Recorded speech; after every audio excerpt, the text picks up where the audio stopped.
Blaine Maddox stared at the city lights of Seattle fading in and out through patches of rain as the cab pulled into his neighborhood. After 12 days on the road, the familiar streets should have felt welcoming. They did not. Something cold and instinctive prickled at the back of his neck. Just up here on the right, he told the driver, checking his watch. 9:47 p.m. Precision mattered. Always had. The business trip had been brutal. 3 manufacturing plants in 5 states. Each with supply chain issues that needed immediate attention. Problems, solutions, numbers. The language Blaine spoke fluently. He de-fixed their logistics disasters with ruthless efficiency, the way he de-built his reputation over 15 years. Exhaustion pulled at him as the cab slowed. He did not do exhaustion. It was inefficient. He de-slept for 6 hours, then spent Saturday morning with Wyatt. The thought of his son, the only genuine softness in Blaine's life, straightened his posture slightly. Rain tapped against the windows as the car rolled to a stop. Blaine handed the driver cash, exact amount plus a calculated tip, and stepped out, pulling his carry-on behind him. The first warning sign, lights? Too many lights, splashing red and blue across the wet pavement of his quiet suburban street. The second, the cluster of neighbors standing in the rain, whispering behind cupped hands that Blaine's stride did not break as he approached his house. Control was everything, especially when control was threatened. 3 police cruisers parked in front of his home, uniformed officers moving with purpose. Yellow tape stretched across his manicured front lawn. "Sir, you need to stay back." A young officer stepped into his path, palm raised. "This is my house." Blaine's voice was flat, uninflected. "What's happening here?" The officer's eyes narrowed, then widened in recognition. He reached for his radio. "Detective, I think Mr. Maddox just arrived." An older man with salt and pepper hair emerged from Blaine's front door. "Detective." Clearly the suit gave it away, despite being rumpled from a long day. He gave Blaine a hard look, then nodded to 2 uniformed officers. Blaine did not resist when they approached. He simply asked, "Where are my wife and son?" The detective, his badge red cross, stepped closer. "Blaine Maddox?" "Yes." "Where's my family?" Officer Cross did not answer. Instead, he nodded to the officer's flanking Blaine. "Sir, turn around and place your hands behind your back." "What is this about?" Blaine's voice remained steady, even as his mind raced through possibilities. Tax audit? Corporate espionage? Some competitor trying to frame him? "Blaine Maddox. You are under arrest for the murder of Wyatt Maddox." The words did not register at first. They were incomprehensible, like someone speaking a language he did not understand. "My son? That's not possible." The handcuffs clicked cold against his wrists. Blaine's vision narrowed to a tunnel. His son, the only person in this world who mattered to him. Dead? No. And by his hand? Impossible. The detective read him his rights, but Blaine barely heard the familiar words. Through the front door, he caught a glimpse of Maris. His wife stood in the foyer, her face streaked with tears, clutching a police officer's arm. Their eyes met. Hers were red-rimmed, devastated, but something was wrong with that devastation. 12 years of marriage had taught Blaine to read Maris. And what he read now did not add up. Before he could process it, the officers were leading him toward a cruiser. "I need to see my son," Blaine said, his voice controlled but urgent. "There's been a mistake. ULLC plenty down at the station." Officer Cross replied, his hand firm on Blaine's shoulder as he guided him into the back of the police car. The door slammed shut. Through the window, Blaine watched his neighbors' faces. Shock. Horror. Judgment. He forced himself to breathe evenly. To think. Wyatt could not be dead. And if by some nightmare he was, Blaine certainly had not killed him. Which meant someone had set him up. As the cruiser pulled away, Blaine's shock hardened into something else. Cold, calculated focus. He would find out what happened to his son, and whoever was responsible would regret it. The interrogation room at the Seattle PD was exactly what Blaine expected. Small, stark, with one-way glass that probably hid watchful eyes. He'd been here an hour, sitting perfectly still, his mind working through scenarios and probabilities. The door opened. A woman entered, late 40s. Sharp, gray pantsuit. Hair pulled back in a no-nonsense knot. She carried a thick file and a cup of coffee, neither of which she offered to share. "Mr. Maddox. I'm Detective Kendra Moffat." Her voice was neutral, professional. She laid the file on the table and took a seat across from him. "Do you want to tell me what happened?" "I want to know if my son is dead." Blaine kept his voice level. Detective Moffat studied him, assessing. "The body found in your garage has been tentatively identified as your son, yes." "The body?" The confirmation hit Blaine like a physical weight, but he refused to show it. Refused to break. Then I want to see him. That would not be possible right now. She opened the file. You have not asked for a lawyer. I do not need one. I did not kill my son. Then help me understand why your wife says you came home early from your trip and why we found bloody clothes matching your size in your garage workshop, or why neighbors reported hearing you and Wyatt arguing loudly 2 nights ago, or why we found texts from your phone threatening the boy. She watched him carefully. Blaine's mind processed the evidence methodically. I did not come home early. I was in Detroit until this morning, then Chicago until I boarded my flight 3 hours ago. The airline can confirm that. I have not been home in 12 days. He leaned forward slightly. I would never threaten Wyatt. Ever. Your wife seems convinced otherwise. She gave a very detailed statement about your return yesterday. Your argument with Wyatt and how you sent her to get groceries. When she came back, you were cleaning up the garage and Wyatt was nowhere to be found. Blaine's jaw tightened. She's lying. That's a serious accusation, Mr. Maddox. It's the truth. Check the flight manifests. Check my hotel. Check the security footage at the logistics plant in Chicago where I spent all day. I was not in Seattle. He kept his voice controlled despite the rage building inside him. Not at Moffat. She was just doing her job, but at whatever was happening at whoever had taken his son. We were looking into your alibi. Moffat said, but the evidence here is compelling. The threatening texts came from your phone number. Then someone used my number. It's not difficult to spoof a caller ID. Moffat nodded, acknowledging the point. You and your wife having problems, Mr. Maddox? A careful question. Blaine considered it, weighing what to reveal. No more than any couple. That's not what your neighbors say. They report frequent arguments. Raised voices in recent months. Between me and Maris, perhaps. Not with Wyatt. Blaine maintained eye contact. My son and I did not argue. Ever. Detective Moffat made a note. When did you last speak with your son? 4 days ago. A video call. The memory cut through him. Wyatt excited about a science project showing off the model he built. Had that been the last time he see his son alive? No. He refused to accept that. What did you talk about? His science project. School. Normal things. Blaine paused. Detective, I want to see the threatening text you mentioned. She hesitated, then slid her phone across the table. On the screen was a text conversation allegedly between Blaine and Wyatt. I know what you did. We'll discuss it when I get home. Dad, please. It was not my fault. I'm tired of your excuses. You've disappointed me for the last time. That I'm sorry. I'll do better. Too late for that. I'll handle this my way when I return. Blaine felt something cold settle in his stomach. I never sent these. This is not how I talk to my son. Your wife confirmed the conversations. Moffat said, taking the phone back. She said Wyatt was terrified of your return. Then my wife is involved in whatever happened to our son. The words came out before Blaine could censor them. Moffat's eyebrows raised slightly. That's quite an accusation. It's the logical conclusion. I did not send those texts. I did not return early for my trip. I did not kill my son. Blaine's voice remained steady, but a dangerous edge had crept in. Someone is setting me up and Maris is either helping them or being manipulated herself. Any idea who might want to frame you for murder? Blaine considered the question. Competitors, perhaps, but this was too personal, too vicious for corporate warfare. Not yet, but I intend to find out. Mr.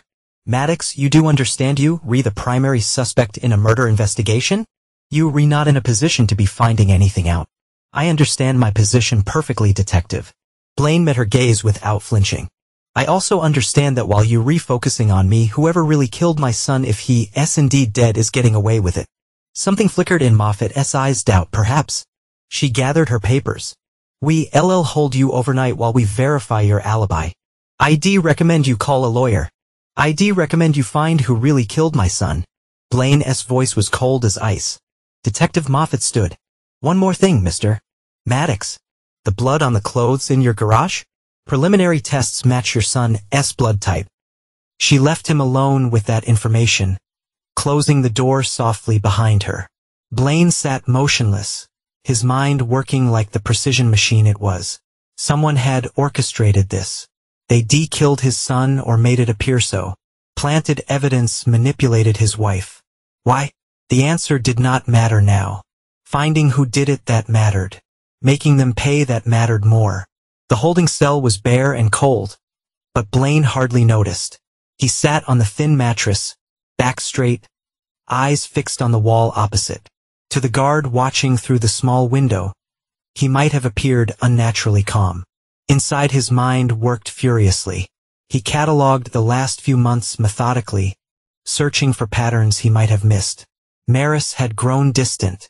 He attributed it to his increased travel schedule for major contracts in 3 months, had kept him on the road more than at home. But now looking back he saw the signs. Her sudden interest in yoga classes 3 nights a week.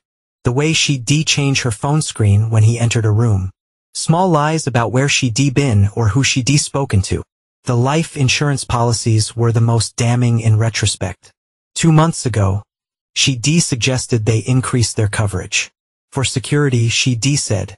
Blaine had agreed without much thought. Risk management was second nature to him. He signed the paperwork while reviewing quarterly projections. Barely registering the sheet added a substantial rider for Wyatt. The pieces aligned with cold clarity. His wife was having an affair. Somehow that had led to Wyatt's death, real or staged, and Blaine being framed for murder. The cell door opened, startling him from his thoughts. "You're in luck, Maddox," the officer said. "Your alibi checks out for now. Security footage from your Chicago hotel shows you checking in at the time your wife claims you were home. Detective wants another word." Blaine followed silently, his mind still processing. In the same interrogation room, Detective Moffat waited. Her expression more guarded than before. "Have a seat, Mr. Maddox." Blaine complied, saying nothing. "Your hotel alibi looks solid," she began, "but there are inconsistencies we need to address. Your wife is adamant you came home.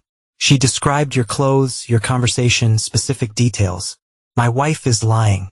Blaine stated it as fact, not accusation. "Why would she do that?" "I have theories." Blaine leaned forward slightly. "Detective, I'd like to see the security footage from my house. We installed cameras last year." Moffat's expression tightened. "The system was disabled. Your wife said you often turn it off for privacy." "Never. That system runs constantly." Another data point confirming his suspicions. Moffat made a note. "There's something else. We reviewing exterior security footage from your neighbor across the street. Their camera catches the edge of your driveway." She hesitated. "The timestamp matches when your wife claims you came home, but the figure entering your garage is inconsistent with your build." Blaine felt a grim satisfaction. The first crack in the setup. Inconsistent how? Heavier. Different posture. Moffat studied him. "Mr. Maddox, do you have any idea who might have access to your home? Who might want to harm your son?" "I'm developing a theory," Blaine said cautiously. "I'd like to make a call. To your lawyer, I hope." "Exactly." 20 minutes later, Blaine sat with the phone pressed to his ear, speaking in low, measured tones. "Gid, I need you. Not as a friend. As my attorney." Gideon Ellis' voice was alert despite the late hour. "What's happened?" "I've been arrested for Wyatt's murder." A beat of silence. "Tell me you're joking." "What I joke about my son?" "Jesus." Gid's voice dropped. "Is he?" "They say yes. I have not seen the body." Blaine kept his voice steady. "I did not do it. I was out of town. But Maris is telling them I came home early and killed him." "Maris?" Gid sounded genuinely shocked. "Why would she?" "That's what we need to find out. I need bail. And I need someone I trust looking into this while I'm in here. I'll be there in 30 minutes. Do not say another word to anyone." Blaine hung up and was led back to his cell. He sat perfectly still, conserving energy, his mind continuing to work. If Wyatt was truly dead, whoever was responsible would pay with more than their freedom. If this was an elaborate frame and part of him desperately hoped it was, he would dismantle it piece by piece until he found his son. Meanwhile, in a small monitoring room, Detective Moffat reviewed the grainy security footage for the 10th time. The figure entering the Maddox garage matched Blaine's height, but was noticeably heavier through the shoulders and midsection. The face was never clearly visible. She pulled up Blaine's airline records again. The timestamps aligned with his story. He could not have been in 2 places at once, unless he found a way to fake the Chicago footage. But why go to such elaborate lengths? Her phone buzzed with a text from the medical examiner. Prelim ID confirmation on Maddox. Boy complicated by condition of remains. Dental records needed. Moffat frowned.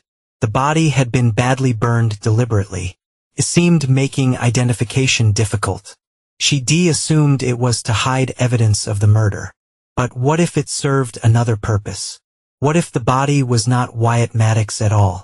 Gideon Ellis looked exactly as Blaine remembered, rumpled suit that probably cost more than most people's monthly salary. Perpetual 5 o'clock shadow and the sharp, evaluating eyes that had made him one of Seattle's most sought-after defense attorneys. They'd known each other since they were 10, thrown together as the only two boys in their neighborhood who preferred chess to football. "You look like hell," Gideon said by way of greeting as Blaine was led into the consultation room. "Appreciate the honesty." Blaine took a seat across from his friend, acutely aware of his own disheveled appearance after a night and holding the kid's expression sobered. "I talked to the DA. They pushing for no bail, flight risk, danger to the community, the usual song and dance. They have nothing solid. They have your wife's testimony, threatening texts from your number, bloody clothes in your garage, and a dead kid. Lean forward. It does not get much more solid in terms of circumstantial. Except I did not do it. And they know my alibi checks out. For now, they suggesting you could have hired someone then established an alibi." Gid shook his head. "What the hell is going on with Maris? I've met her a dozen times, and she never struck me as capable of framing her husband for murder." Blaine's voice was cold. "People show you what they want you to see. Even you, even me." Blaine met his friend's gaze. "I need to get out of here. Today." Get nodded. "Judge Westmore is presiding. I've dealt with her before. She's tough, but fair. If we can poke enough holes in their case." He trailed off, then fixed Blaine with a hard look. "You holding back? What's your theory here?" Blaine considered his words carefully. "Maris has been distant, secretive. I believe she's been having an affair. The timing with the life insurance policies is suspicious. You think she killed Wyatt for insurance money? That's dark, even for you. I think someone killed someone and is trying to frame me. I'm not convinced the body is Wyatt's." Gid's eyebrows shot up. "That's a hell of a theory. It's the most logical explanation for the discrepancies." Blaine leaned forward. "I need you to do something else for me beyond the bail hearing. I need you to contact my sister Callie. Tell her what's happened, but keep it quiet. And I need you to start looking into Maris' movements over the past 3 months. Playing detective is not typically part of my legal services. Bill me double." Blaine's expression did not change. "There's more. If you can access our home security system back in the cloud storage, you might find footage from before the system was disabled." Gid made notes, his expression troubled. "Blaine, if Wyatt is really gone, then whoever is responsible will pay." Blaine's voice had a finality to it that made even Gid, who'd known him for nearly 30 years, uneasy. The bail hearing went as well as could be expected. Judge Westmore set bail at $1 million steep, but not insurmountable for someone of Blaine's resources. By that afternoon, he was being processed for release with strict conditions, surrender of his passport, an ankle monitor, and orders not to leave King County or contact his wife as he collected his personal effects. A nurse with familiar features rushed into the processing area, her face tight with worry and anger. "Blaine." Callie Maddox pushed past a protesting officer and wrapped her arms around her brother. He returned the embrace stiffly and used to such displays, even from his sister. "You should not be here," he said quietly. "The hell I should not." Callie pulled back, her eyes red-rimmed, but fierce. "Your attorney called me. Is it true about Wyatt?" Blaine glanced at the officers nearby. "We'll talk outside." Once in Gid's car, Callie's professional composure broke. "They saying you killed him. That's all over the news. Maris gave an interview. She was crying, talking about how she feared for her life too." "She did what?" Blaine's voice was dangerously quiet. Gid pulled out his phone and showed them the local news clip. There was Maris, her face tear-stained, voice breaking as she spoke to reporters outside their home. "I just want justice for my son. I trusted my husband. I never thought he could." I keep thinking I should have seen the signs, the anger issues, the control. She broke down sobbing as reporters thrust microphones closer. Callie made a disgusted noise. Always knew she was fake, but this is beyond acting. She really believes you did it? Or is she? She knows exactly what she's doing. Blaine said, and it's not going to work. Get navigated through afternoon traffic. You see not stay at your house court order. And frankly, it's still a crime scene. You can crash in my place. He's staying with me. Callie said firmly, my building has security and no one would think to look for him there. Blaine nodded agreement. We need to start gathering information. Carefully, whoever set this up had it planned precisely. One wrong move and they'll disappear with whatever they after. What exactly are they after? Get asked, money most likely. The life insurance on Wyatt was substantial. There were recent changes to my own policy as well, with Maris as sole beneficiary. Callie's expression hardened. You think she killed Wyatt for money? Her own son. I'm not convinced Wyatt is dead. Blaine stared out the window at the passing city. The body was burned beyond recognition. They were still waiting on dental records. I need to see the autopsy report. Jesus, Blaine. Gid shook his head. Even for you, that's cold. It's logical. If you wanted to frame someone for murder but did not want to actually kill the intended victim, what would you do? Find a substitute? Callie realized. But who? That's what we need to find out. Blaine's phone buzzed a text from an unknown number. He opened it, then showed it to the others. Not all cops think you did it. Need to talk. Alone. Waterfront Park, 7 p.m. KM. Detective Moffat, Blaine said. She's having doubts. It could be a trap, Gid warned. Or that could be our first real lead. Blaine's expression was resolute. I'll be there. While Blaine prepared to meet Detective Moffat. Across town, Charismatic sat in her living room. The perfect picture of grief. News crews had finally left. The casseroles from sympathetic neighbors were piling up in the refrigerator. She dabbed at her eyes with a tissue, checking her reflection in a compact mirror to ensure her mascara was artfully smudged. The doorbell rang. She composed herself, then answered it. Callie Maddox stood on the doorstep, her expression carefully neutral. I thought you might need company. Maris hesitated, then stepped aside. I thank you for coming. Inside, Callie took in a shrine of photos Maris had arranged, all of Wyatt. None including Blaine. Interesting. The police told me Blaine made bail. Maris said, her voice trembling. I'm scared, Callie. What if he comes here? He will not. Court order. Callie sat on the edge of the sofa. Besides, my brother would never hurt you or Wyatt. Maris's expression flickered, something hard and calculating crossing her features before the grief mask slipped back into place. You do not know what he is capable of. The things I've seen. We grew up together. Callie said evenly. I know exactly what he is capable of. And what he is not. Tension crackled between them. Maris looked away first. I just want to bury my son in peace. Have they released the body? Not yet. More tests or something. Maris twisted the tissue in her hands. Why are you really here, Callie? To defend your brother. To understand what happened to my nephew. Callie leaned forward. Maris, if someone hurt Wyatt, we both want them to pay. But the evidence against Blaine does not add up. I know what I saw. Maris's voice hardened slightly. And what exactly did you see? Because Blaine was in Chicago when you claim he was here. He found a way to fake it. Blaine's smart, you know that. Callie studied her sister-in-law carefully. Has anyone been helping you through this difficult time? A friend, perhaps? Someone close. Maris's eyes narrowed. What are you implying? Nothing. Just concerned about you being alone. Callie stood. I should go. But Maris, the truth has a way of coming out. Always. As Callie left, she did not miss the quick text Maris sent. Her fingers moving with practice speed across the screen. The waterfront park was quiet dusk. Most tourists and locals headed home or to dinner. Blaine sat on a bench facing Elliot, watching ferries cross the darkening water. His ankle monitor felt heavy, a constant reminder of his precarious position. Detective Moffat appeared without fanfare, taking a seat beside him. She wore civilian clothes, jeans, and a dark jacket and kept her gaze on the water. I'm taking a huge risk meeting you, she said without preamble. I appreciate it. Why are you? Because things are not adding up. Moffat turned to face him. The security footage from your Chicago hotel is solid. Multiple cameras, no signs of tampering. You physically could not have been in Seattle when your wife claims. She is lying. The question is why? Moffat handed him a file. Take a quick look. I need it back before you leave. Blaine opened it. Inside were photos from his home, forensic reports, and most disturbingly pictures of the burned body found in his garage. He forced himself to look at them clinically, suppressing the visceral response. The body is male, approximately your son's height and weight. Moffat said quietly, but the condition makes positive ID difficult.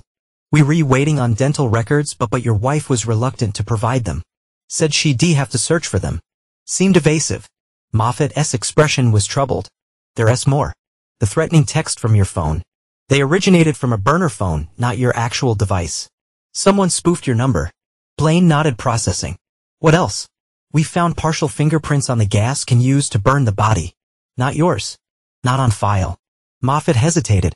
Mr. Maddox, I'm not supposed to be investigating alternate theories. My lieutenant is convinced you guilty. But you not. I follow evidence, not assumptions. She took the file back. Your wife listed your son as missing 2 days before she claims you came home early. The timing is problematic. Blaine absorbed this. She reported him missing, then claimed I killed him after returning early. Yes. And there's something else, surveillance footage from a bank ATM 3 blocks from your house. It shows your wife meeting with a man the day before Wyatt supposedly disappeared. They appeared intimate. Do you have a name for this man? Not yet. The angle was not ideal. Blaine's mind worked rapidly. I need to find out who he is. Mr. Maddox. Moffat's voice turned warning. I'm sharing this because I want justice for your son. But if you interfere with an active investigation, I understand. Blaine met her gaze. But while you working within the system, I need to work outside it. My son might still be alive. Moffat did not immediately dismiss the possibility, which confirmed Blaine's suspicions that she harbored the same doubts. One more thing, she said, your neighbor's kid, Logan Pierce, he told officers that Wyatt was afraid of his mom's new friend. So the man gave in the creeps. Blaine filed this away. Thank you, detective. I never gave you any information, she said, standing. And if you do anything illegal, I'll arrest you myself. Clear crystal. As Moffat walked away, Blaine's phone buzzed with a text from Gid. Found something. Meet a Callie's ASAP. Gid had spread documents across Callie's dining table, bank statements, phone records, and printouts of security camera stills. Your wife's been busy, he said, without preamble. Regular cash withdrawals, $2,000 here, $3,000 there. Nothing that would trigger banking alerts, but it adds up to nearly $50,000 over 3 months. Callie pointed to a grainy photo. And that's her yoga instructor, we think. The image showed Maris entering a motel off Aurora Avenue, a tall man with his arm around her waist. His face was partly obscured, but what was visible showed a handsome, confident profile. His name is Roman Vasquez, Gid said, owns 3 upscale gyms in the greater Seattle area. Former competitive bodybuilder with 2 convictions for assault, the one was pleaded down to a misdemeanor. How did you find him? Blaine asked. I have contacts. And your sister is surprisingly good at social media stalking. Gid nodded toward Callie, who shrugged. ER nurses see the worst of humanity. I've gotten good at background checking potential dates. She pulled up another image on her laptop, a screenshot from Instagram showing Roman at his gym, arm around a beaming Maris. The caption read, private session with my favorite client. #fitness goals. The post is from 2 months ago, Callie said. Comments are full of flirty emojis from both of them. Blaine studied the image. How long has this been going on? At least 4 months, based on their social media interaction. Gid handed him another document. Here's where it gets interesting. Vasquez has money troubles. His gyms look successful, but he has leverage to the eyeballs. 3 months ago, he took out a high-interest loan from some shady characters. Loan sharks. Probably the kind who do not just report you to credit agencies if you default. The pieces aligned in Blaine's mind. So Maris and Roman needed money.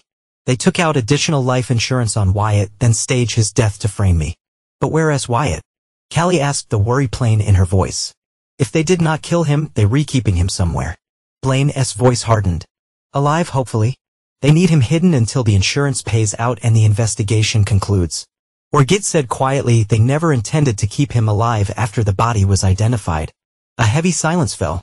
Blaine broke it, his voice deadly calm. We need to find him. Now, I can help, Callie said. Logan Pierce, he and Wyatt are best friends. He might know something he has not told the police. Good. Talk to him. Blaine turned to Gid. I need everything you can find on Vasquez. Properties, friends, hideouts. Anywhere they might be keeping Wyatt. What are you going to do? Gid asked. Blaine checked his watch. I'm going to have a conversation with Roman Vasquez. The Apex Fitness Center in downtown Seattle was sleek and modern, catering to professionals willing to pay premium prices for private training. Despite the late hour, lights still glowed inside as Blaine approached. Through the glass front, he could see a man matching Roman Vasquez's description locking up. Blaine waited in the shadows of a recessed doorway across the street. When Roman emerged, he followed at a distance. The man walked 2 blocks to a parking garage, entered and emerged minutes later in a black Audi. Blaine had anticipated this. The Uber he called was waiting, the driver unaware of anything unusual as Blaine instructed him to follow the Audi at a discreet distance. The car led them to a mid-range apartment building in Belltown. Blaine watched Roman enter, noted the apartment number as lights came on in a corner unit, then paid the Uber driver and walked to a cafe across the street. From there, he had a clear view of the building entrance while remaining inconspicuous. His patience was rewarded 20 minutes later when a familiar figure arrived in a hurry. Maris, looking nothing like the grieving mother she portrayed on television, she wore tight jeans, a low-cut top and heels, her hair and makeup immaculate. She punched in a coat at the entrance and disappeared inside. Blaine's phone buzzed. Callie. I talked to Logan, she said without preamble. Wyatt told him 3 weeks ago that his mom's friend was scary when she was not around. Said the man tried to be nice to him, but it felt fake. Did he mention anywhere specific they went? Any places Roman might have taken him. That's the thing. Logan says Wyatt told him about a cabin. Somewhere by a lake where his mom and the muscle man went sometimes. Said it was a secret place his dad did not know about. Blaine's mind raced. A cabin by a lake. Did he say which lake? No, just said it was far and they drove forever to get there. Good work. Keep digging. Blaine ended the call and returned his attention to the apartment building. Git had sent him Roman's address and the entry code. Obtained through means Blaine did not question. He debated confronting them now but decided against it. Better to gather more intelligence first as if on cue. Raised voices came from the apartment, audible even from across the street as a window was flung open. Blaine could not make out the words, but the tone was clear, an argument. He did. He moved closer, positioning himself near the building's entrance. The shouting grew louder. Distinct words now carrying through the night air. I did not sign up for murder. Roman's voice tight with panic. Duck. Maris's response was too quiet to hear. They were looking at me now too. Roman again. The cops pulled security footage from a bank. If they identify me, lower your voice. You idiot. Maris's sharp command was clear. Blaine took out his phone and recorded the exchange, moving as close as he dared. This was supposed to be simple. Roman's voice again, slightly muffled. Frame your husband, collect the insurance, split it and disappear. Not whatever the hell this has become. It's still simple. Maris now, cold and calculating, a tone Blaine had never heard from his wife before. We stick to the plan. Blaine goes down for murder. We get the money. We have leverage over him to remember. And what if they find out the body is not? They were not. Maris's voice was firm. We made sure of that. The window slammed shut, cutting off the rest of the conversation. But Blaine had heard enough. His suspicions were confirmed. Wyatt was alive. The body was not his son's. And Maris and Roman were in this together. Now he needed proof. And he needed to find his son before they realized their plan was unraveling, that Callie's apartment became their command center. For 3 days, they gathered intel, tracked movements, and built their case. Blaine operated with cold precision, sleeping only when absolutely necessary, his focus unwavering. Git had unearthed property records showing a cabin registered to Roman's brother near Lake Wenatchee, a 2-hour drive from Seattle. Satellite imagery showed a remote location accessible by a single dirt road with no neighbors for at least a mile in any direction. Perfect for hiding someone. Detective Moffat had come through as well, discreetly sharing that the dental records Maris eventually provided did not match the burned body. The department was keeping this quiet while they pursued the identity of the actual victim. But it meant one thing. Wyatt Maddox was officially considered missing, not murdered, on the morning of the 4th day. Blaine laid out their findings to Gid and Callie. We have enough to go to the police, Callie argued. Let them raid the cabin, find Wyatt. And what if he is not there? Blaine countered. What if they moved him? Or worse? No, we need to be certain. So what's the plan? Gid asked, though his expression suggested he already knew and did not entirely approve. I need to draw them out. Force them to make a mistake. Blaine pulled up a document on his laptop, a bank statement showing a recent transfer of $250,000 to an offshore account. The insurance money for Wyatt came through yesterday. Maris now has access to it. Jesus, Callie whispered. They really did it for the money. Money and freedom. Blaine corrected. Maris wants out of our marriage. But a divorce would leave her with far less than she'd get if I went to prison for murder and she collected all the insurance. Cold-blooded, Gid muttered. Indeed, Blaine pulled up another screen, a fake news report his contacts had helped create. Tomorrow morning, the story breaks. Sources close to the investigation breakthrough in Maddox's murder case. DNA evidence suggests body found is not victim's son. Police seek new suspects. Callie caught on immediately. You re-spooking them. Exactly. They panic, try to run or worse. Try to cover their tracks by eliminating Wyatt. But we be watching. Tracking. This is insanely dangerous. Gid protested. If something goes wrong, it will not. Blaine's voice was steel. I've calculated every variable. You not calculate human panic, Blaine. Callie said softly. I can anticipate it. He pulled up another screen, a tracking app showing a blinking red dot. I placed a tracker on Roman's car 3 days ago. Another on Maris's.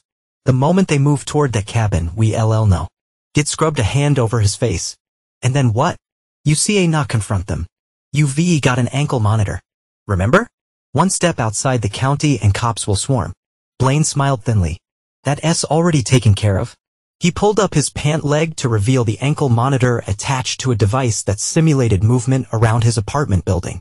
As far as the monitoring system is concerned, I'm taking a very long nap at home. That's highly illegal. Gid said, but without much conviction. So is framing someone for murder. Blaine checked his watch. The story goes live in 2 hours. I need you both ready to move when they do. The fake news story worked better than Blaine had anticipated. Within an hour of its release, both trackers showed frantic movement. Roman and Maris had separately rushed to Roman's apartment, stayed for 30 minutes, then departed in separate vehicles, Maris heading north out of the city, Roman east. They re-splitting up. Callie noted, watching the tracking app. Maris is taking the direct route to the cabin. Roman's going, where's that? Looks like Snoqualmie. Gid said, checking the map. Why would he head east when the cabin's north? Blaine studied the pattern. Diversion. Or he's picking something up or someone. His eyes narrowed. Or someone's picking him up. He's abandoning his car. Sure enough, Roman's tracker stopped moving in a park and ride lot outside Snoqualmie. After 10 minutes, it remained stationary. He switched vehicles. Blaine confirmed. We focus on Maris.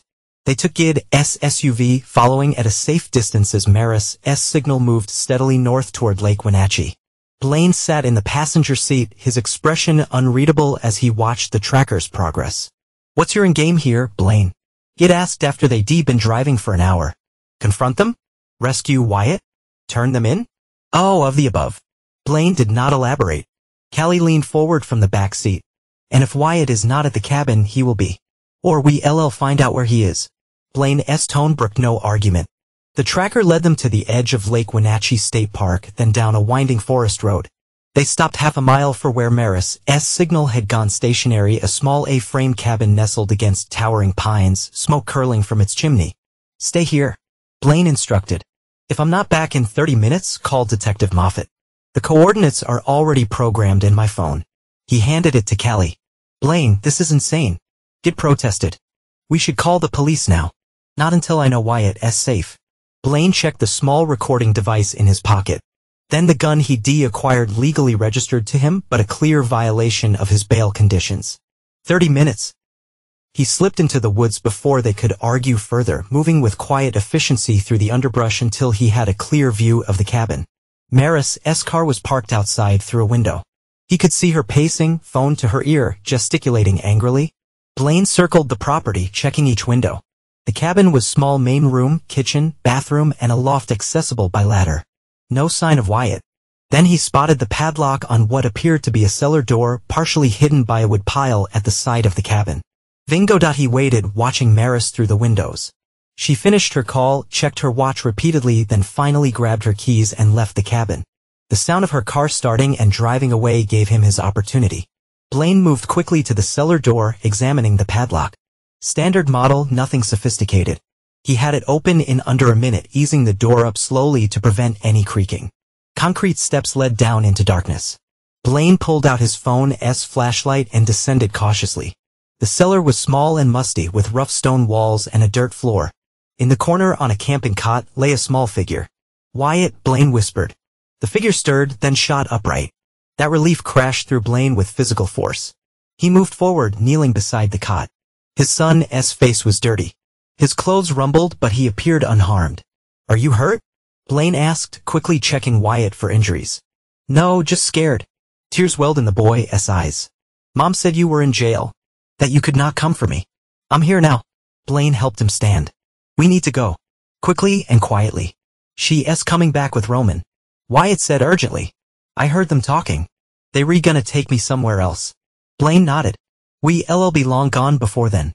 They were halfway up the cellar steps when car tires crunched on the gravel outside.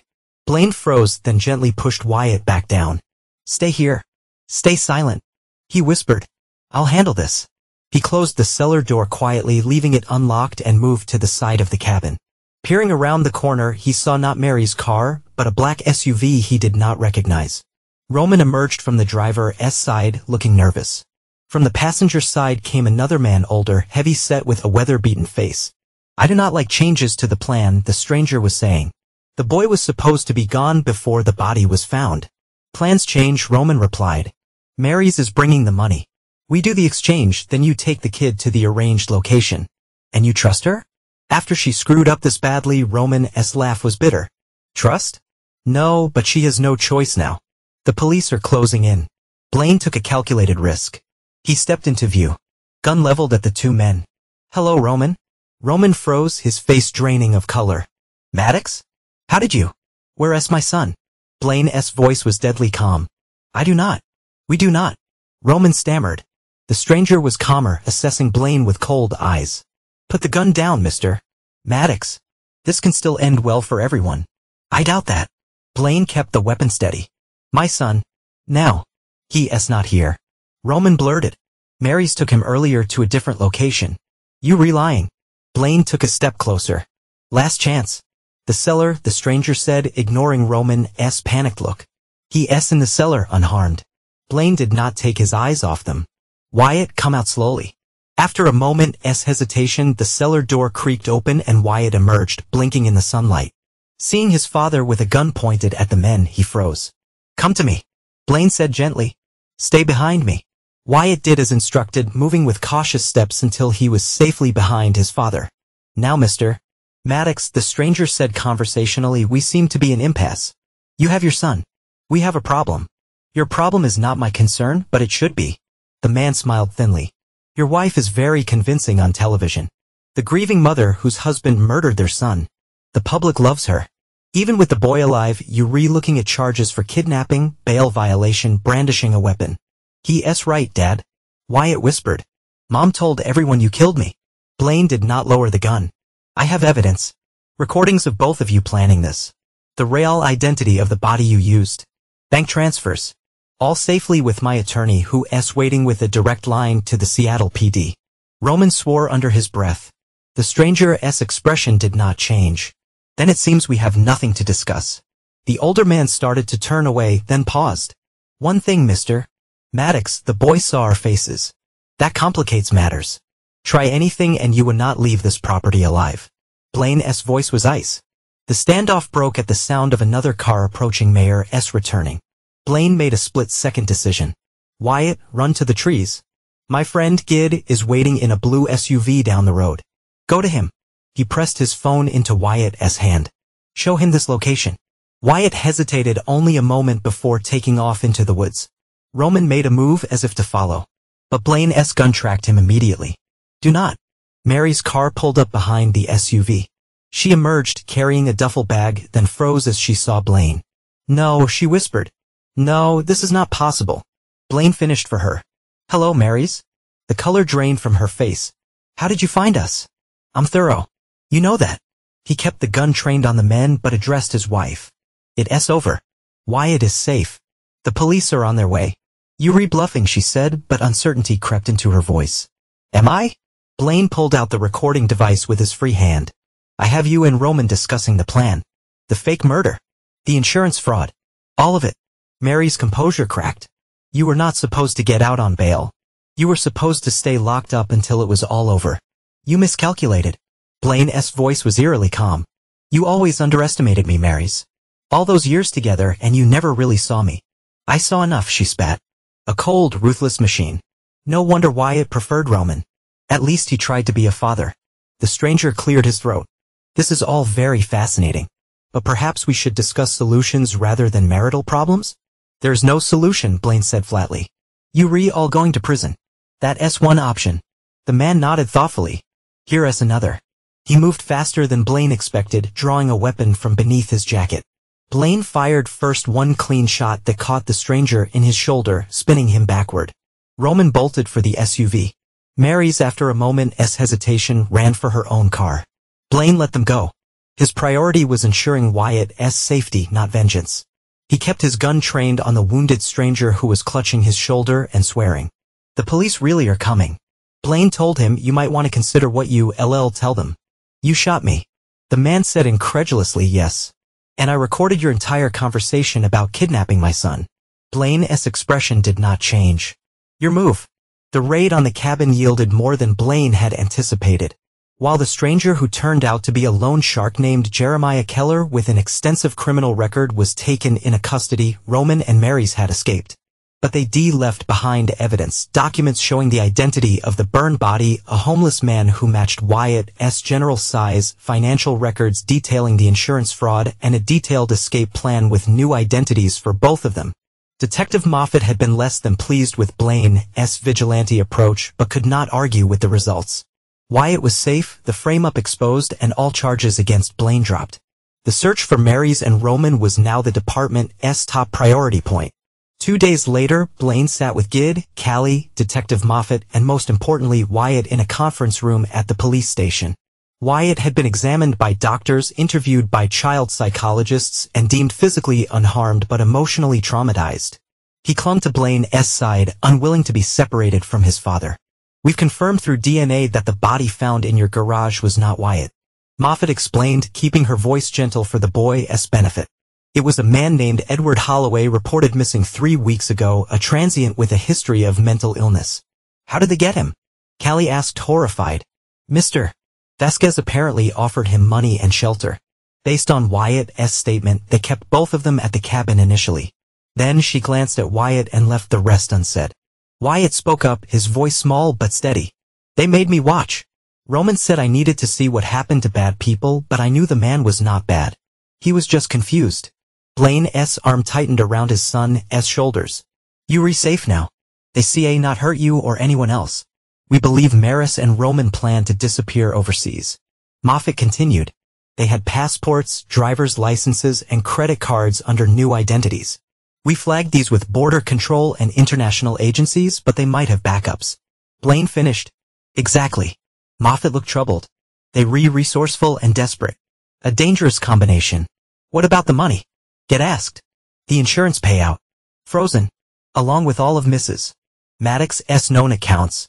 But she withdrew substantial cash before we could lock everything down. Blaine processed this information with his usual methodical precision. They need more than cash to disappear completely. They need resources. Contacts. We looking into Roman's associates. Moffat assured him. His brother's being questioned about the cabin, but he claims ignorance of the entire scheme. I do not doubt it. Blaine said. Roman would not risk involving family in something this elaborate. Wyatt tugged at his father's sleeve. Dad, are they going to come back for me? The question hung in the air, voicing everyone's unspoken fear. Blaine met his son's eyes. No, I would not let them anywhere near you ever again. Moffat cleared a throat. We've arranged protective surveillance for you both, but we CA not maintain it indefinitely without clear evidence of a continuing threat. I understand Blaine's expression darkened, but they still out there. We'll find them. Moffat gathered her files. In the meantime, focus on helping Wyatt recover. That's the priority now. After she left, Gid pulled Blaine aside while Callie distracted Wyatt with a game on her phone. I know that look. Gid said quietly. You replanning something. I'm protecting my son by going after them yourself. That's not protection, Blaine. That's revenge. It's prevention. Blaine corrected. As long as they free Wyatt is not safe. You heard Moffat, the police CA not watch us forever. Gid studied his friend. What's your play? I know Marys better than anyone. I know how she thinks what she wants.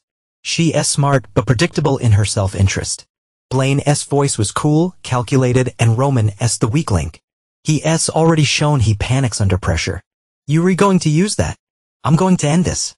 Blaine glanced at Wyatt, his expression softening momentarily. For good, the plan was elegantly simple.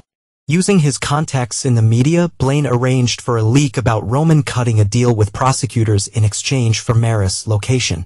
The false story appeared in an online crime blog known to be followed by local criminals and those adjacent to law enforcement. Simultaneously, he leaked information through backdoor channels suggesting that Roman had been spotted near the Canadian border, prompting police to divert resources northward while he focused on Maris' most likely hideout vacation property owned by her parents in eastern Washington. Long abandoned but never sold. It's a shot in the dark. Gig complained as they drove through the desert landscape. Wyatt safely with Callie back in Seattle. "What makes you think she'd go there?" She mentioned it once, said it was the one place she felt truly safe as a child. Blaine kept his eyes on the road. People return as safety in crisis. It's human nature. And if she's not there, then we move to the next location on my list. The property came into view as they crested a hill, a small ranch house set against rocky terrain, isolated and weathered by decades of harsh conditions. No vehicles were visible, but a thin trail of smoke curled from the chimney. "Someone's home," Gid murmured. Blaine parked a quarter-mile away, concealing the car behind an outcropping of rocks. "Stay here. Keep the engine running." "Like hell."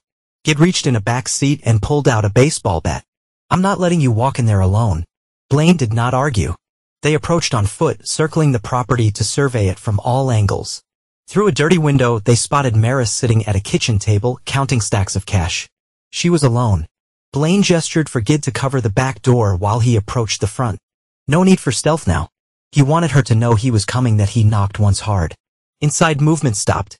"Maris," he called. "It's over." Silence. Then the sound of a drawer opening, searching for a weapon.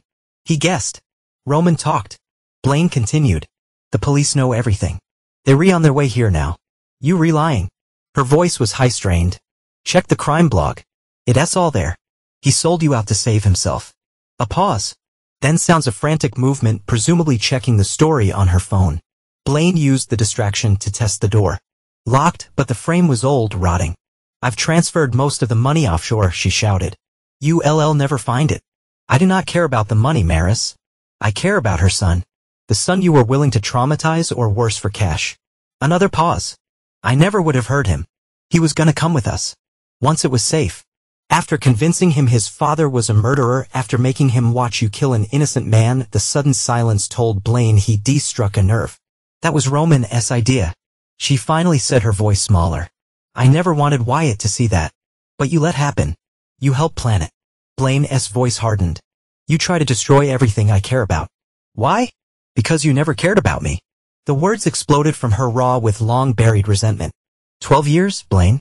12 years of living with a machine who calculated the exact right amount of attention to give his wife, who treated our marriage like another business transaction. That does not justify what you did.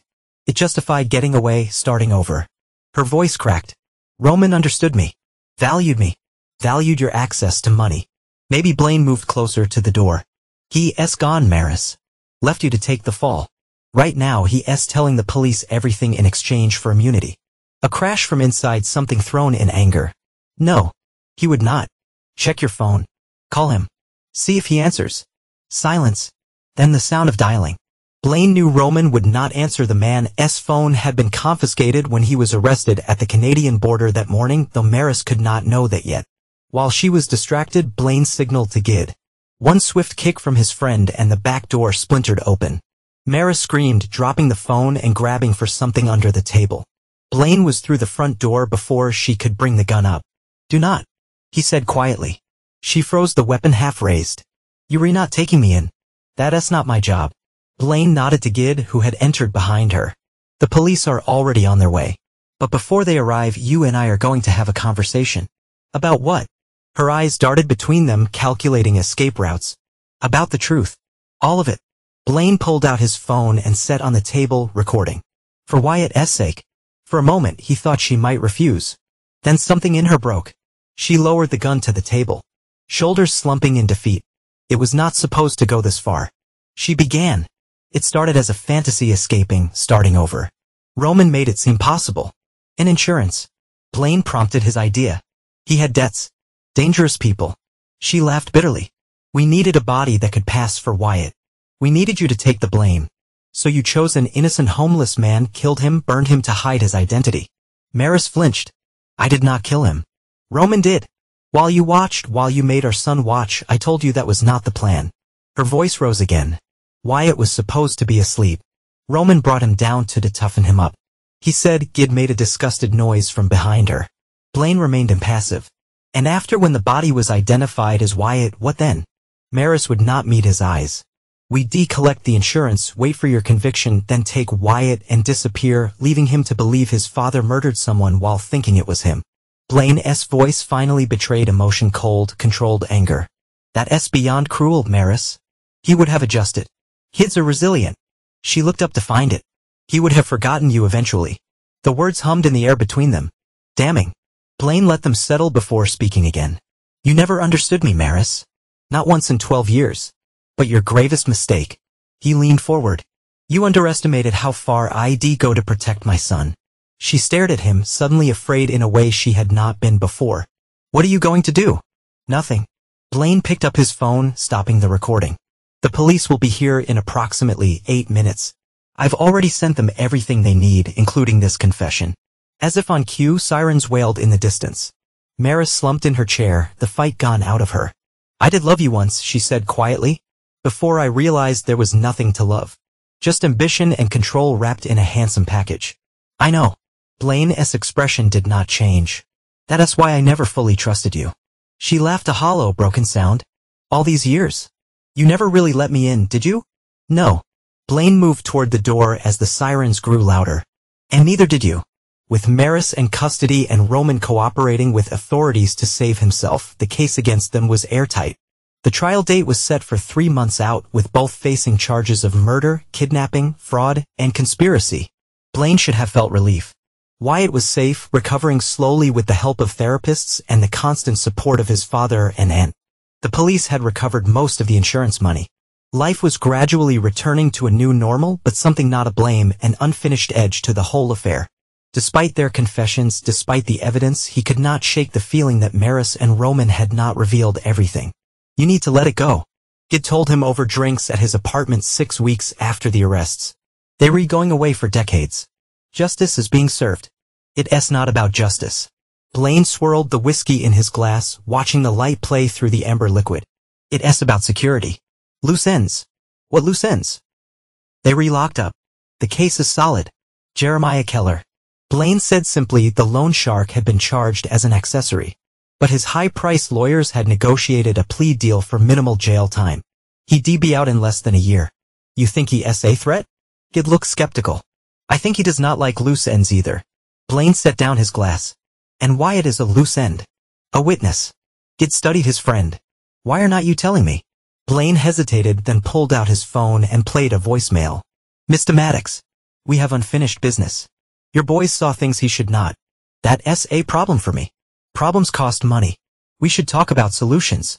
Soon, Keller's voice, unmistakable despite the poor quality. Jesus, Gid whispered. Have you told Moffat? Not yet. It's not explicitly a threat. His lawyers would argue he's just concerned about his upcoming trial. It's definitely a threat. I know. Blaine's expression hardened.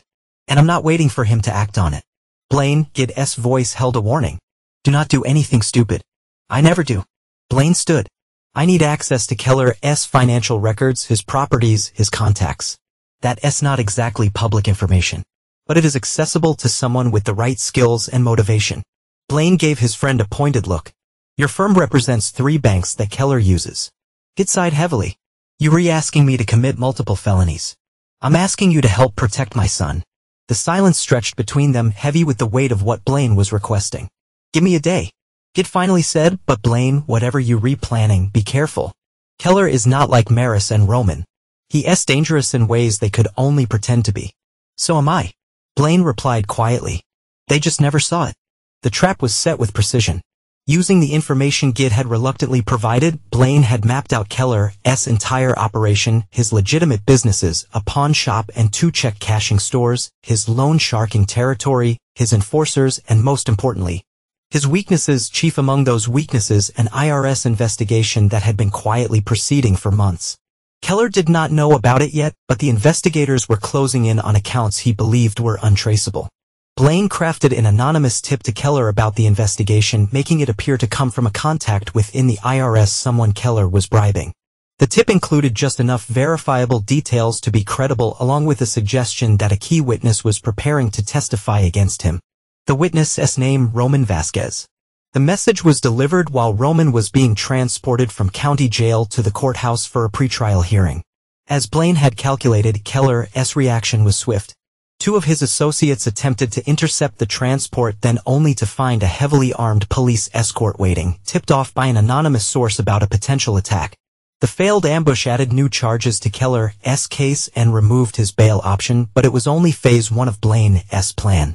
Phase 2 involved leaking selected documents from Keller's financial records to both prosecutors and rival criminals, creating chaos in his organization while he was unable to direct operations from jail.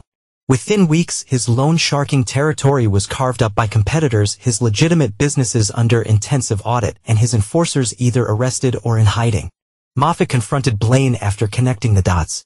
"I know what you're redoing," she said during an unannounced visit to his office. "Do you?" Blaine did not look up from his computer. "Dismantling Keller's operation piece by piece. Turning his associates against him. Making sure he has nothing to come back to when he eventually gets out." She sat across from him. "It's impressive. Also highly illegal." Now Blaine did look at her. "Can you prove any involvement on my part?" "No. You're too careful for that." She sighed. "But I know why you're redoing it. The voicemail threat. Why it's safety." Blaine said nothing. Waiting. "I should stop you." Moffat continued. "It's my job. Is it your job to protect my son from a man who explicitly threatened him? Because the system seems inadequate for that task." Moffat's expression softened slightly. "Out with Wyatt doing better. Not sleeping through the night yet. Still has nightmares about watching that man die." Blaine's voice remained steady, but his eyes betrayed a depth of anger he rarely displayed. Keller was part of that. He provided the victim, helped dispose of evidence, and now he's threatening my son. "I understand," Moffat said quietly. "But there are lines, Mr. Maddox. Lines that once crossed, you can not come back from." "I'm aware." Blaine's gaze was unwavering. "Some lines need to be crossed to protect what matters." Moffat stood. "Just be careful. Keller's dangerous even from inside. And if anything happens to him that can be traced back to you, it would not be." Blaine turned back to his computer. The conversation clearly over. The final phase came 3 weeks later. Blaine had been methodically building a case against Keller that went far beyond his involvement with Maris and Roman. Detailed financial records showing tax evasion, evidence of witness intimidation in previous cases, even connections to 2 unsolved murders from years earlier. He compiled everything into a comprehensive file and delivered copies to the FBI, the IRS Criminal Investigation Division, the State Attorney General's office. Anonymous, untraceable, but devastating. The result exceeded even his expectations. Keller, facing multiple federal indictments and abandoned by his expensive legal team as the evidence mounted, agreed to a plea deal. 20 years, no possibility of parole for at least 15. The threat was neutralized. Wyatt was safe. But Blaine was not finished. There remained one loose in Maris. While Roman had turned state's evidence, offering everything he knew in exchange for a reduced sentence, Maris had maintained her partial innocence, claiming she'd been manipulated by both men. Her trial was approaching and her attorney was building a compelling case for diminished capacity based on psychological abuse. Blaine would not allow it. Not after what she'd done to Wyatt. He arranged a jailhouse visit, his first and only contact with Maris since her arrest. She looked smaller somehow. The prison jumpsuit hanging loose on her frame. Her hair pulled back severely from a face devoid of makeup. Yet her eyes still held calculation as she took the seat across from him. "I did not think you'd come," she said. "Neither did I." Blaine studied her dispassionately. "Your lawyer's arguing that you were a victim too. Manipulated by Roman and Keller." "Because I was." Her voice took on a practiced vulnerability. "You know how controlling Roman could be. How threatening." "Like I was?" Blaine asked mildly. She hesitated. That's not what I'm saying. It's exactly what you were saying. That you spent your marriage under my control. Then fell under Roman's. Never responsible for your own choices. You do not understand what it's like to be afraid. She countered. To feel trapped. Do not. Blaine leaned forward slightly. Understand exactly what it's like to fear for someone I love. To do whatever necessary to protect them. Maris's expression flickered. I did love Wyatt. I still do. You forced him to watch a murder.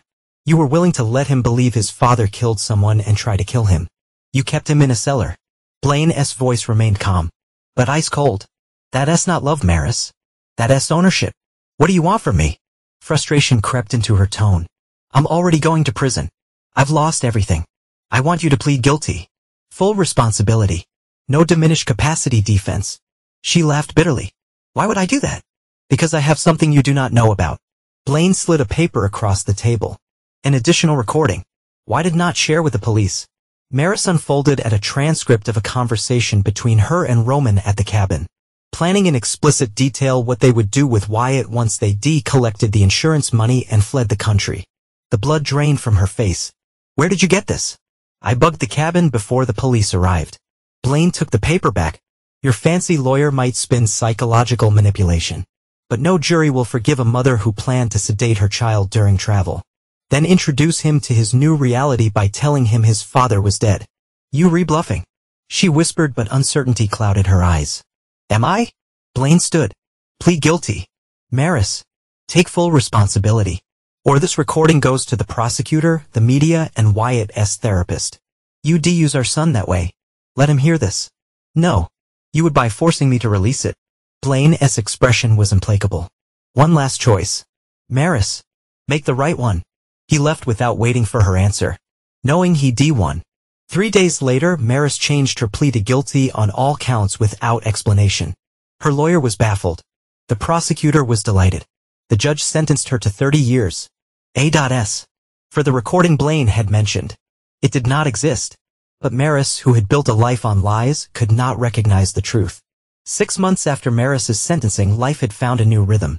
Blaine had scaled back his work travel to be home with Wyatt, who was slowly healing with the help of therapy in time.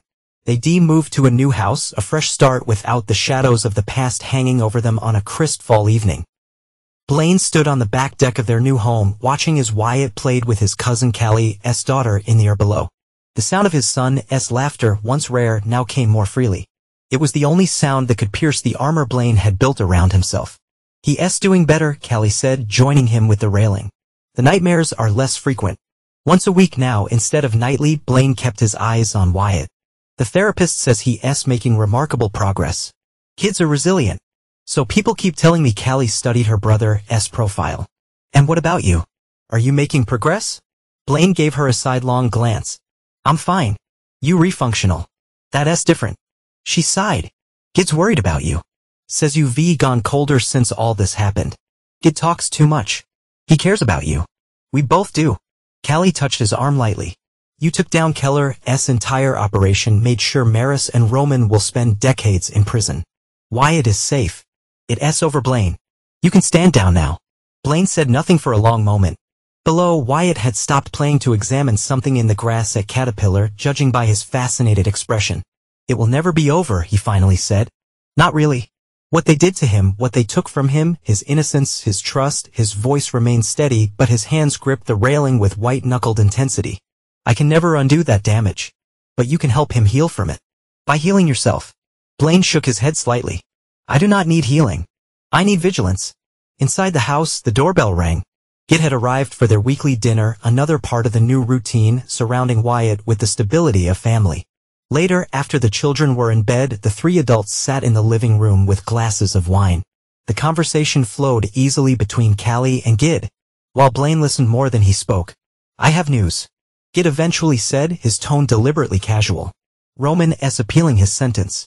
Claims he has new evidence that might exonerate him from the worst charges. Blaine's expression did not change. What evidence? His lawyer's being cagey about it. Probably nothing, just a standard appeal. Gid studied his friend. The DA is not worried. Should I be? No. His case is solid. Maris' confession tied everything together. Callie leaned forward. Have either of them tried to contact Wyatt? Maris sends letters. Blaine said tonelessly. I do not give them to him. That's probably wise. It agreed. At least for now. For always, Blaine corrected. She lost the right to any contact with him. A weighted silence fell over the room, broken only when Blaine stood to refill his glass. There's something else. Gid said finally. Detective Moffat came to see me yesterday. She's concerned about you. Gid met Blaine's gaze directly. She's connected some dots about what happened to Keller's organization. Nothing she can prove, but enough to worry her. I appreciate her concern. Blaine said evenly. It's unnecessary. Is it? Gid pressed. Because from where I'm sitting you've changed. You were always controlled, always precise. But now there's something else. Something harder. I had to be hard to protect my son. And now when the threats are contained, what's driving you now, Blaine? Blaine considered the question, rolling the wine in his glass. Insurance. Against what? Callie asked. Future threats. Future betrayals. Blaine's voice was matter of fact. I will not be caught off guard again. Gid and Callie exchanged worry glances. That's no way to live. Callie said gently. It's the only way to ensure Wyatt remains safe. Safe, but at what cost? Gid challenged. Were you teaching him that the world is something to fortify against rather than engage with? I'm teaching him survival. Blaine's tone brooked no argument. The world proved itself hostile. I responded accordingly. Before either could reply, a small voice came from the hallway. That all three adults turned. Wyatt stood in the doorway in pajamas. His hair rumbled from sleep. Another nightmare? Blaine asked, his voice softening in a way it did only for his son. Wyatt nodded and Blaine crossed to him immediately, kneeling to eye level. The same one. No. Wyatt's voice was small. This time it was you who disappeared. Something flickered in Blaine's expression of crack in the facade. I'm not going anywhere. Promise. Wyatt's eyes, so much like his own, searched his face. I promise. Blaine pulled his son into an embrace, holding him with a fierce protectiveness that spoke volumes about what drove him now. Over Wyatt's shoulder, he met Gid's concerned gaze and Callie's worried expression. He understood their fear that in protecting Wyatt from external threats, he might become one himself. A cold, distant figure obsessed with control and security. Perhaps they were right to worry. But they had not been in that cellar, had not seen the terror in Wyatt's eyes, had not felt the icy certainty that everyone's wife, the system, even his own judgment had failed his son. Blaine would never fail him again. Whatever it cost, whatever it required him to become. After Wyatt had fallen back asleep, tucked securely in bed with Blaine beside him until dreams claimed him, Blaine returned to the living room where Gid and Callie waited. He needs me, Blaine said simply. He needs you whole, Callie countered, not consumed by vengeance and control. I'm not consumed. I'm focused. Gid leaned forward. It's over, Blaine. You won. But if you see not let go of this coldness, this distance, then in a way they still win. Blaine considered this. Perhaps. But Wyatt is safe. That's what matters. And happy? Is he happy, Blaine? Callie's question cut to the heart of it. He will be in time as a sister and friend prepared to leave, making him promise to call if he or Wyatt needed anything. Blaine stood in the doorway of his new home. The life he built with such precision have been shattered, then reconstructed with even greater care, stronger fortifications, fewer vulnerabilities. She underestimated one thing. He told Gid quietly as they said, "Good night. I never lose." Gid's expression was troubled. Maybe not. But winning has its costs too. After they left, Blaine checked the security system, verified the locks, and returned to Wyatt's room. His son slept peacefully now. One arm wrapped around his stuffed tiger Callie had given him. Blaine stood watching the shadows, a sentinel against nightmares both real and imagined. Outside, the world continued its dangerous spin. Inside, within the fortress he built, was the only thing that mattered to one person who had seen the worst of humanity and still managed to laugh, to play, to trust. For that fragile trust, Blaine would remain vigilant. Unforgiving, undefeated, the mask had fallen, revealing not the monster Marys had tried to paint him as, but something perhaps more frightening, a man of absolute purpose, unleashed from the constraints of normal consideration. A man who would sacrifice anything, even parts of himself, to protect what he loved. That it was enough. It had to be.